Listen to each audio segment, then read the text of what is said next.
insane? This is a sham. No. Nope. Y'all, just stop. Finally here. Drum roll. Welcome to DBL. I'm Sam here with Jeff, Al, and Tori, and today we're going to do things a little bit differently. Tori just waved. We're already starting things a little bit differently. Okay, we're going to look back at some of our best moments. So take a look at this clip where we all take a real hard look at the proof for Bigfoot. First of all, why is it always just no one can get a clear shot? The blurriness of Bigfoot bothers me. And Mitch Hagberg, a great comic who passed, always said maybe Bigfoot is blurry because I don't understand. Or maybe he's on the move, Tori. No one can get. We have Apple phone. Okay. I've got more proof. I've got more proof. We have Apple phone. If that doesn't convince you, here are some pretty convincing sightings. A Mississippi resident captured footage of this potential Bigfoot while hunting on his property. Afraid to go back into the woods, he posted the video to YouTube asking for help to identify the animal. And he also thought he was being pranked. So he was like, please let me know who pranked me. Okay. What are we looking at? Yeah, what is that? Looks like a bear. Where? Bear. Where is it? Right in front. Is But there it's something wrong with my eyes? It's unclear every time. Or maybe it's just It just looked like a cave. I just like that the guy was like, might can be a somebody help me cave. identify it? It's like, you're the one with the camera in the woods. That was your time, bro. It's his backyard. You would think he would but know. what about this one? This Okay. one's big time, guys. This is from a hiker in Utah who spotted a large animal. There it is, What in is- the woods. Now, here's the kicker. That's not When right. it was approached, the animal allegedly stood up and started throwing rocks at him, which is supposedly a trademark of Sasquatches. But he didn't get a picture of that. Well, no, he was dodging the rocks being hurled at him. What do you expect? That looked like an oil painting from the 1800s. Let me see the oil painting. It's always so Reference. blurry. If you're Bigfoot, do you need to throw rocks? Y'all are some That's not a tail. gaslighting individuals. Wait, go back. That had a long tail, yeah, I Go saw back. it. No, That has Where? a tail. Right at the bottom? On the And it goes to bottom, the right. that's a tail. So what kind of a large animal has a long tail like that? It's a tail. Bigfoot. Y'all. Bigfoot doesn't have a tail. This is all made up. It's all that convincing. I sold it, but I'm not convinced. I don't know if you sold it, Sam. did. You said, look at there's a tail, and then yelled it twice, and then you're like, well, there's Bigfoot now. What's the next story? I do like the fact that it is a community. Does anyone believe here? No. No. I think we would have found it by now. Yeah. Does anyone in the studio believe it? Yeah. Clap. That there's a Just Kelly. Bigfoot that's, what, eating things in the woods? You would have known. Right, you would have gotten some kind of video or footage. I don't like this. I don't like this. Kelly Schubert. He's so fast? If we can have fossils from dinosaurs, how do we not have fossils from Bigfoot? Right. And also, you would think that there'd be one. She's saying he's I very can't fast. not look at that. Kelly, I think we need to see that again. He's like really fast with his feet too. And dinosaurs aren't What is fast? going on here? What is going on? In the words of Al Jackson, this is bananagrams. It is. But do you know what's so great about that is you have to think somebody somewhere in the country tuned in, right, when Kelly was doing that? Okay, we didn't get to hear from Jeff on this one. What do you think? I want to believe. But you I don't? don't know. Yeah, why don't we have a picture? You just said No. that there's fossils of Bigfoot. There is, but not Bigfoot. There's something called Gigantopithecus. Oh. That was a bigger animal that really roamed the earth. There really was. A type of Homo sapien or Homo erectus that came before us. Yes. I see. That had a Yes. bigger, something bigger. That Are makes we sense. talking about dinosaurs? No. He's right. Neanderthal, the Giants. mix. Yeah, giants, basically. Yeah. How would yeah. you think Big Jeff just throws around Gigantopithecus? Yeah, you Listen. nailed it. Yeah, Wow. it's real. All right, that was really good. The next clip is one of my favorites. It's Ow. zoom in 70s style. We chatted about the most sinful states and how our own hometown states rank. Let's take a look at this. What do you think is the most sinful in your Cleveland, Ohio? I mean, Ohio, as a, we were Wow. ranked. What did that mean? Were I ranked, You're going to let her get away with I that? thought someone caught her throat, so I was worried. I was like, oh my, forget the show. We got important things You're to not do. going to let that slide? Ohio was 19th overall, but 33rd in hatred and anger. Wow. How you measure that? Terrifying. Let me back you up on that because Illinois was 10th on hatred and anger, huh? Oh, moving on. You're right Maybe up there's there. There's a connection. There's a connection, but go ahead. That's going to make me 32nd in jealousy there. Oh. All right. thought that one was interesting. Listen, New York is #1 in vanity, and I'm offended because I lived in New York and LA. LA is definitely #1 in vanity. Come on now. I would think so. What about Manhattan, though? That's got a factor. Well, New York has Buffalo, Long Island, plenty of other places. I don't understand how this is. Buffalo. I was really? They have deer that run into random buildings that we've seen and done on this show.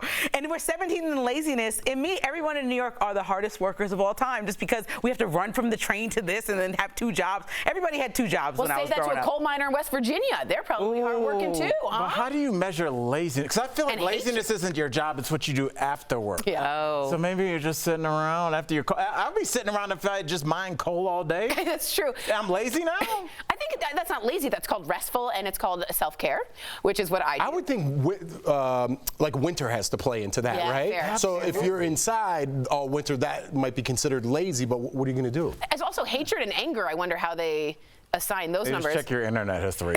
Where do you guys fall on greediness? Where are you? New York is number 50, so I'm very charitable. Illinois is 46. Okay, so We don't need much. We don't need much. Ohio? And that's greedy. We're 45th, but it's like Very Nobody's greedy on this panel. Like you're supposed to be greedy, right?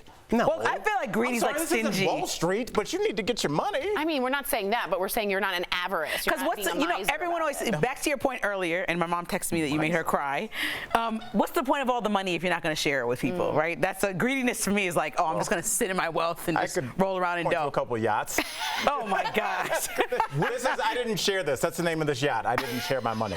That's a good name. That is a good name. Did you have any fun facts? So they haven't made my hometown estate yet. It's just a. So you weren't even counted? They didn't even count you guys? No, and get this, we pay as much taxes as I believe Rhode Island, and I don't have any representation, not a senator or a congressperson. I have a delegate who can't vote. So that's called taxation without representation. So please allow DC So you're the to become most boring state. Yes. This is like school.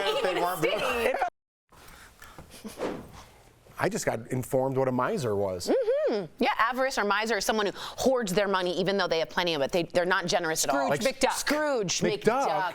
McDuck. Or Scrooge. Just Scrooge. Right. The bah humbug guy. Scrooge McDuck. I go Scrooge McDuck too. Thank you. Christmas Carol. Dickens. This is the Dickens duo right here. She called Scrooge McDuck the old school, not the Dickens novel. Okay, coming up on DBL. The price Lindsey Vonn paid to be the best. Our hilarious interview with the star athlete is next. Plus, Sean William Scott tells us how his mom reacted to his breakout role in American Pie. We'll be right back.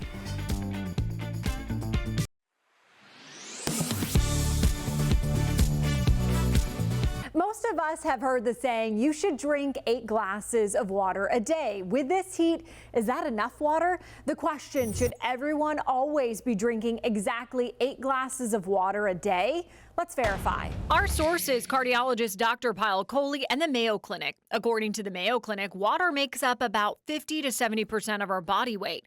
Water also keeps your temperature normal, lubricates and cushions joints, and protects sensitive tissue. But Dr. Coley says many may not need the traditional 8 glasses. Every day should not necessarily be the same amount. It should be adjusted up and down based on what you're doing. So where does the standard 8 glasses of water come from? That 8 glasses of water came from the fact that, based on a 2,000 calorie diet, for about every calorie that you consume, you need about 1 milliliter of water. That's about 2 liters or about 8 glasses. Coley says the best way to tell if you're getting enough water in your system is the color of your urine. It should be very light color. If it's starting to get dark yellow, that means you're not drinking enough. It also depends on your activity level and if you are in a warm environment. The Mayo Clinic states most healthy people stay hydrated by drinking water and other fluids whenever they feel thirsty. For some people, fewer than 8 glasses a day might be enough, but others may need more. Dr. Coley says you can actually get water poisoning if you drink too much. You drink so much water that you dilute out the salt in your blood. So we can verify that no, not everybody should always drink exactly 8 glasses of water a day. With your Verify, I'm Megan Bragg. Are you skeptical of headlines and what you see on social media? We are too. The Verify newsletter helps you distinguish between true and false information by answering your questions. It provides fast facts on trending topics, spotlights major stories, and even includes a daily fun fact for all those trivia buffs out there. Get Verify's fast facts delivered every weekday to your email inbox. Go to verifythis.com/email to check it out.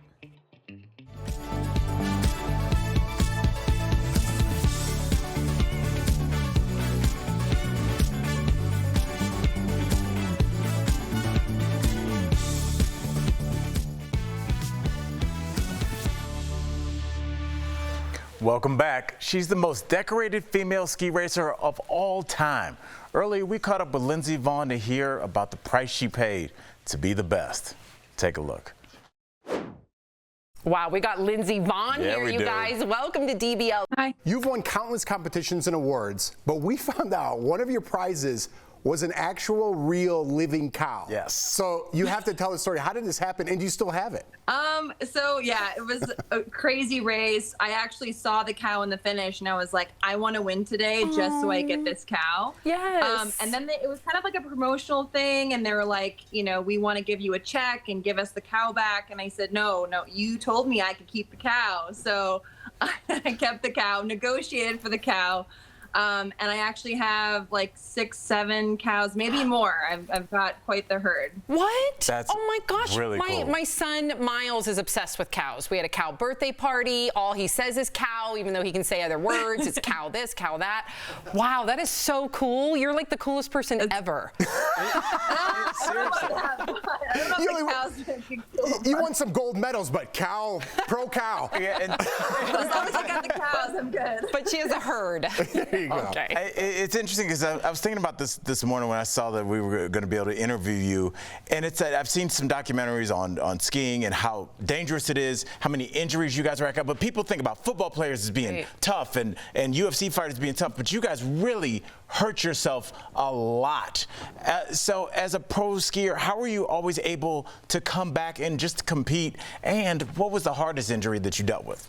I've had quite a few injuries over the course of my career. I think the hardest was when I had a spiral fracture of my humerus because I lost all feeling in my hand. Like I couldn't use my hand at all. I couldn't feed myself. I couldn't write. I literally couldn't hold a pencil. So that actually, scared me more than blowing my knee out. But thankfully I can use my hand now. Everything works well, and just have quite a bit of knee pain, but I think that's, everyone pays a price for success, and that's the price I paid, but I wouldn't change it for the world. But that speaks to your perseverance. It speaks to why you're such a champion on and off the slope. So to that point, let's talk about your new book, Rise, which is incredible, everybody. Why did you decide to write this memoir right now? It took about 1.5 years. I wrote it, and I was just in a really interesting state of mind. I was actually kind of resentful that I was retiring. I didn't want to retire. I was really forced to because my body had gone through too many injuries, too many surgeries.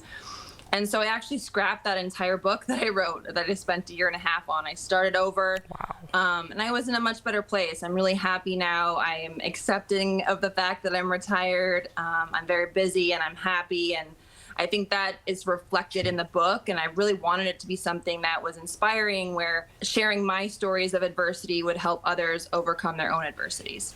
And Lindsey, something you wrote about in the book about how hard it was coping with life after retirement. I played football in college, but such a small level, it wasn't anywhere going pro, but it was like a piece of me died when I stopped playing. So why did you end up talking to a psychologist? Was it that detrimental to you after retiring that it was like something part of you was gone?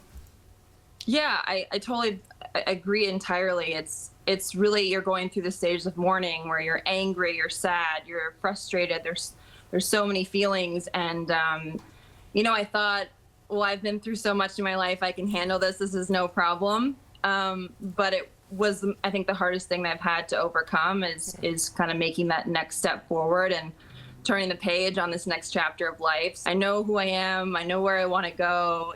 I'm not just a ski racer. I'm Lindsey, and I'm very happy with that. I have to ask before we go, when you are casually skiing, are people like, oh my gosh, that's Lindsey Vonn? I can't imagine being on the slopes and seeing you go right by. Usually it's, they don't recognize me until I've passed them. They're kind of like, who is that? And then I fly by and they're like, oh, shoot, I think that's, and I'm like, yep, that's me. That is so cool. That is so cool. Okay, so Lindsay, thank you so much for chatting with us. To our readers out there, if you need some inspiration, trust me, do not forget to read her memoir, Rise, My Story, available now. We'll be right back. Thank you so much, so Lindsay. Cool. Thanks for talking to us. Thanks, guys. Appreciate it. Bye-bye. Thanks. QR codes have become popular with restaurants and other businesses throughout the pandemic as a touchless way to share information. Verify viewer Stephanie told us she received a postcard in the mail claiming to be from Amazon.com and inviting her to test a new product. The postcard said the recipient could scan a QR code to register their name and contact information if they're interested. And she wanted to know if it was legit. So we reached out to Amazon and they confirmed that the postcard that Stephanie received, it's a scam and it's not authorized by Amazon. The company encourages people not to respond to these types of messages. And that led us to question whether scammers can use QR codes to steal your personal information. So let's verify. Our sources are the Better Business Bureau and the FBI. Both the Better Business Bureau and the FBI issued warnings about QR code scams. The BBB says QR code scams are on the rise and have become a way for scammers to, quote, disguise malicious links since they can't be read by the human eye. The FBI says, quote, cybercriminals are tampering with QR codes to redirect victims to malicious sites that steal login and financial information, unquote. So we can verify, yes, scammers can use QR codes to steal your personal information. The BBB and the FBI offered these tips for avoiding QR code scams. 1. Don't scan QR codes that come in unsolicited messages from strangers, even if they promise gifts or other opportunities. 2, after scanning a code, check the website URL to make sure it's authentic before entering any personal information. And finally, don't download apps from QR codes. With your Verify, I'm Ariane Till. Are you skeptical of headlines and what you see on social media? We are too. The Verify newsletter answers your questions, clarifies what's true and false, and even includes a daily fun fact. Go to verifythis.com/email to check it out.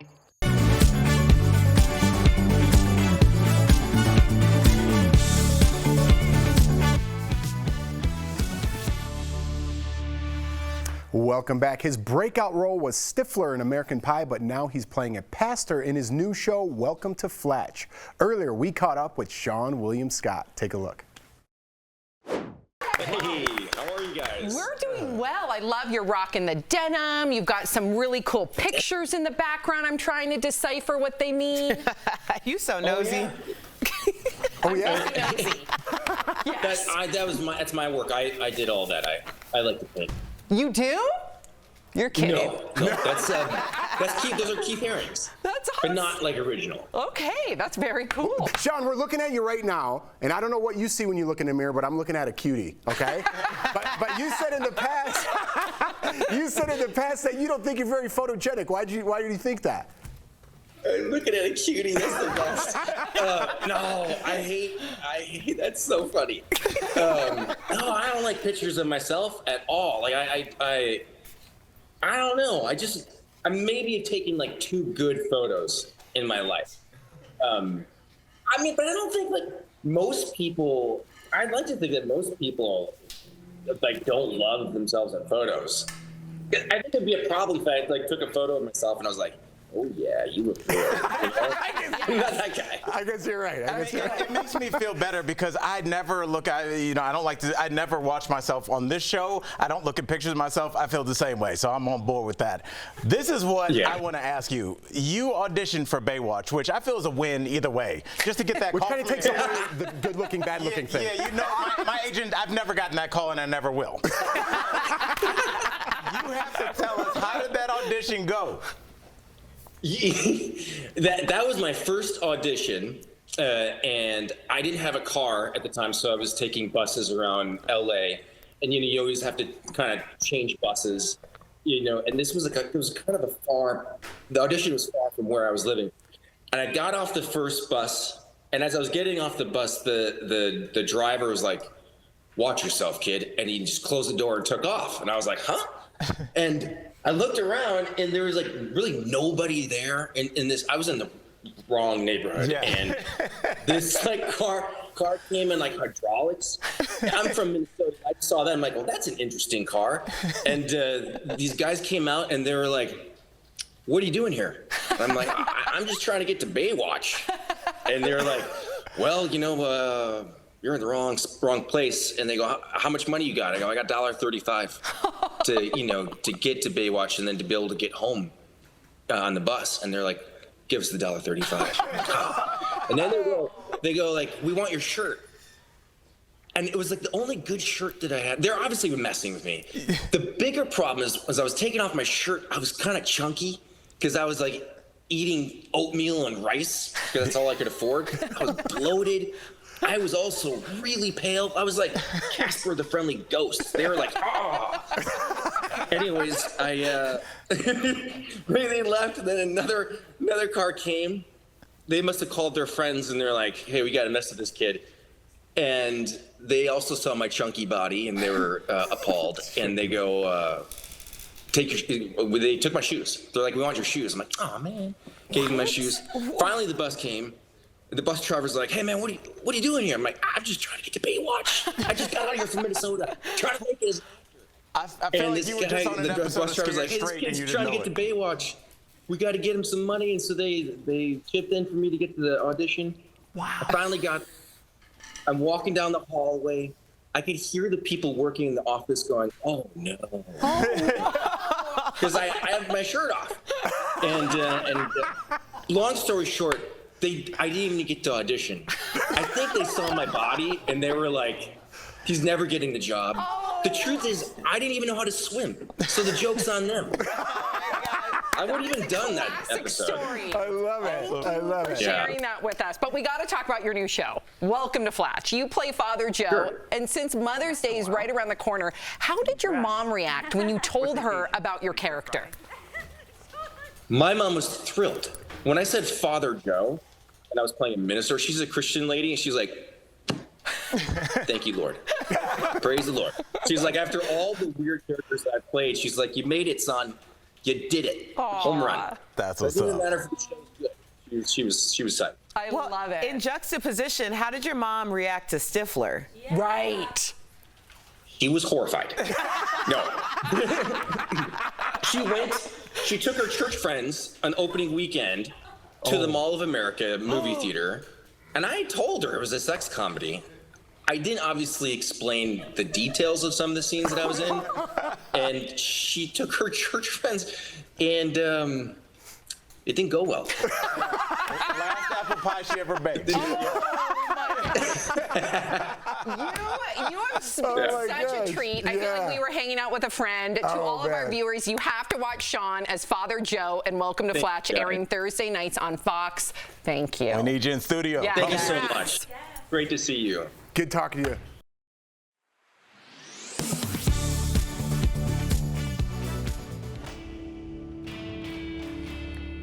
The average price per gallon of gas still hovers near $5 nationwide. It's a cost unsustainable for the average American's average travels. So what if a super simple hack could shop the burden at the pump? Viewer Janice Sumner shared some ways to save per, quote, the experts. The top tip is to fill your tank late in the evening in the coolest part of the day. So is it true filling up in the coolest part of day saves significant money on gas? Our sources are Consumer Reports and Gas Buddy head petroleum analyst Patrick DeHaan. It's basic physics. When gas heats up, it expands. So because gas is denser when it's cooler, theoretically, you'll get more energy per gallon if you fill up in the coolest part of the day. That's accurate, but DeHaan explained the change is minuscule. Gasoline is more dense when it's colder, but a lot of stations temperature correct on both sides, meaning when the air temperature is above or below a certain threshold, their pumps are calibrated to take into consideration the temperature differentials. And by the way, we're talking about, basically the equivalent of very small, drips. This isn't going to be a noticeable thing. The same is true for morning fill-ups. Consumer Reports tested the theory, pumping in the cool early morning and warm afternoon. At both fill-ups, the first few gallons were notably warmer than the latter ones because the gas had sat in the pump dispenser.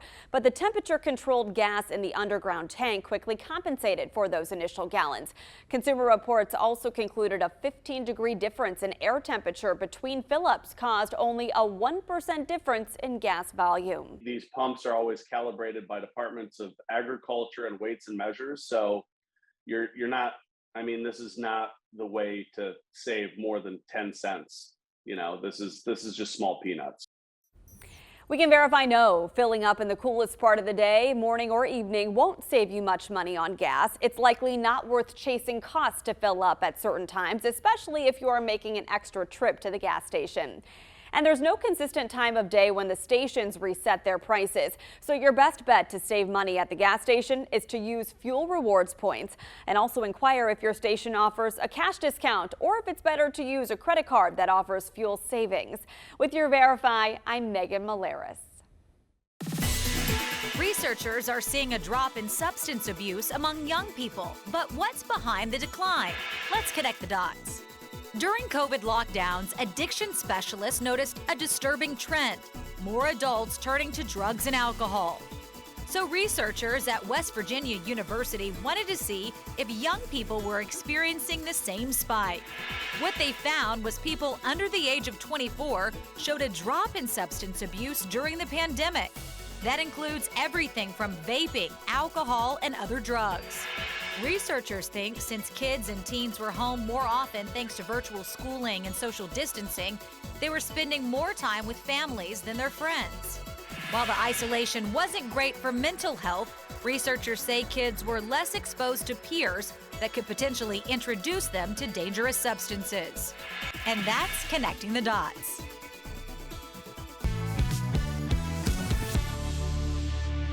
Welcome back. We love when you guys write in questions. Tori, we actually have a question for you. Oh, goody. Okay. Oh, yeah, she loves this. Gina from Twitter asks, what was the most surprising moment for you on DBL? Oh, my God.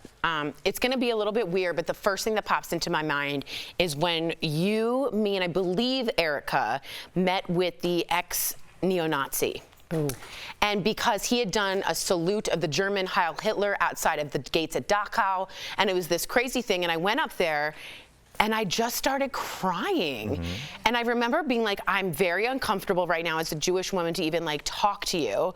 And that was when I knew the show was real, because it let me be whoever I was when I needed it to be. And he understood my pain. We ended up shaking hands. But that was an incredibly important moment for me, because the show trusted me to be whoever I wanted to be at that moment. In that moment. Yeah, I remember that. That was big. chilling. That was was big. chilling. Yeah. Jeff, we have a question for you. Okay. What's the best piece of advice you've ever been given? Ooh, this is good for Jeff. There's too many to even name, but a couple that jump out are whether you think you can or you think you can't. You're right. Because if you don't believe in yourself, you're never going to get it done. That's a good one. That's a good one. And then when you have, pointing a finger at somebody, you have three pointing back at you. So watch what you say. So there's a lot more, but yeah, those are a couple of my favorites. Those are good. Those are good ones to live by. Mm-hmm. DBL's new every day. We'll see you again soon. We got 10 seconds. Oh. Another piece of advice, maybe wait till the end.